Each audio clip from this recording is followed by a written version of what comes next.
Well, one of the many reasons people move to Idaho is for the nature and wildlife, but sometimes humans are not very good for the animals we share a space with. So one local woman is doing her part to help. KPVI News that works for you reporter Rachel Cox-Rosen joins us live from the Idaho Fish and Game office to tell us more. Rachel. Matt, this woman spends her free time helping specifically wild birds, but she warns it's not as easy as it looks. This is a wild red-tailed hawk.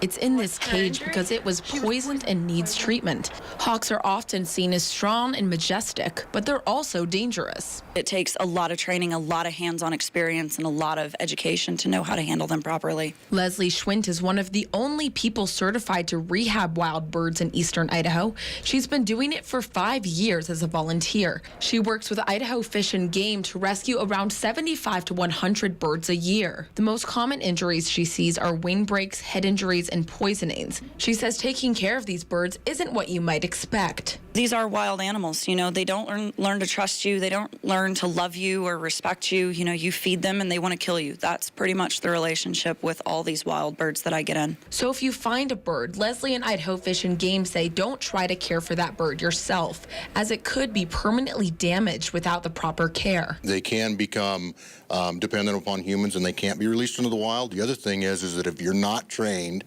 in raptor rehab or in bird rehab, the likelihood is you're going to do more harm than good. This is especially vital for young birds. Fish and Game says if you find one, limit the contact you have with the bird, and if you can, put it back in its nest. Leslie says that while rehabbing is overwhelming at times, it's worth it.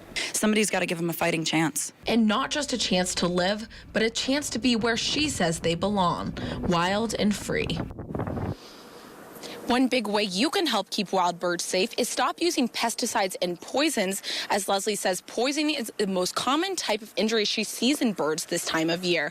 Reporting live in Pocatello, I'm Rachel Cox-Rosen. Matt, back to you. All right. Thank you very much, Rachel.